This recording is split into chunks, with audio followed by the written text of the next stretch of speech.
বিচারে কোনো অকাট্য প্রমাণ ছাড়াই চার নেতা আলবার্ট পার্সন্স, অগাস্ট পাইস, অ্যাডলফ ফিশচার এবং জর্জ অ্যাঙ্গেলকে 1887 সালের 11ই নভেম্বর ফাঁসি দেওয়া হয়। ফাঁসির মঞ্চে দাঁড়িয়ে অগাস্ট পাইস গর্জে উঠেছিলেন, আজ তোমরা আমাদের কণ্ঠরোধ করতে চাইছো, কিন্তু একদিন আমাদের এই নীরবতা তোমাদের আজকের এই কণ্ঠস্বরের চেয়েও বেশি শক্তিশালী হবে। শিকাগোর সেই আত্মত্যাগ বৃথা যায়নি।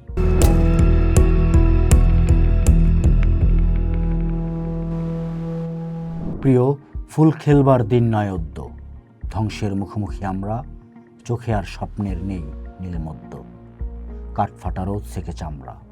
সুভাষ মুখোপাধ্যায়ের এই অমোঘ পংক্তিগুলো যখন কানে বাজে, তখন চোখের সামনে ভেসে ওঠে 1886 সাল, সেই উত্তাল শিকাগো শহর।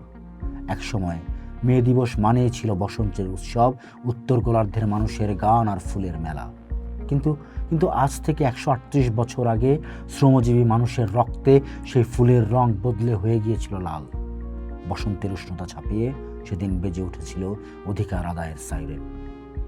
আজ আমরা যে 8 ঘন্টা কাজের অধিকার ভোগ করি, তার প্রতিটি মিনিটের পেছনে মিশে আছে শ্রমিকের ঘাম, কান্না আর আত্মবলিদান। 19 শতাব্দীর মাঝামাঝি সময়ে যখন শিল্প বিপ্লবের জোয়ারে ভাসছে পাশ্চাত্য, তখন পর্দার আড়ালে শ্রমিকের জীবন ছিল দাসের চেয়েও অধম।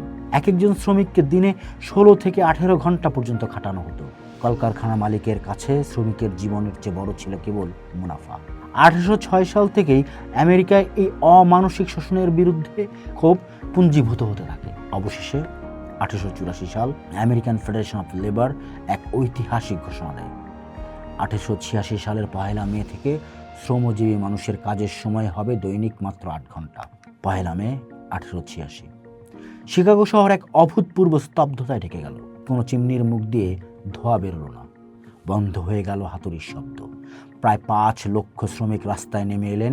প্রথম 2 দিন প্রতিবাদ ছিল শান্তিপূর্ণ, কিন্তু 3রা মে ম্যাককমিক হারভেস্টার কারখানার সামনে পুলিশ অতর্কিতে নিরস্ত্র শ্রমিকদের উপর গুলিবর্ষণ করে। প্রাণ হারান 6 জন শ্রমিক।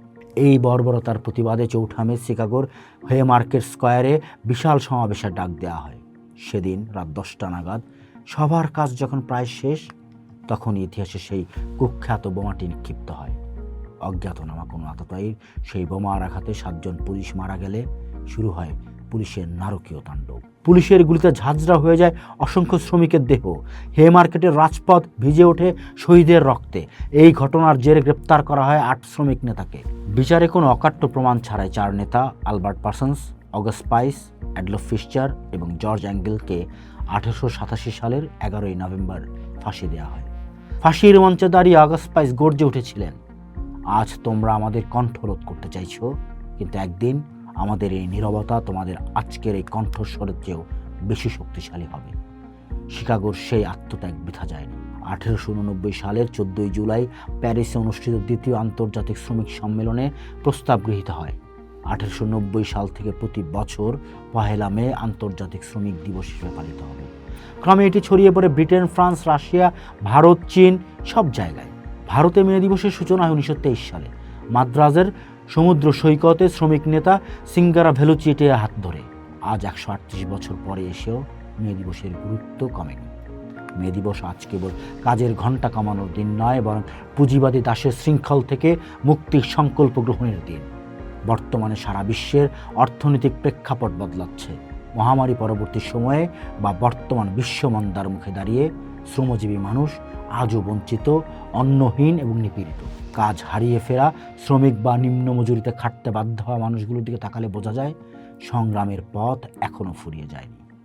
মে দিবস আমাদের মনে করিয়ে দেয়, অধিকার কেউ ভাতের থালায় সাজিয়ে দেয় না, তা ছিনিয়ে নিতে হয় যুদ্ধবদ্ধ শক্তিতে।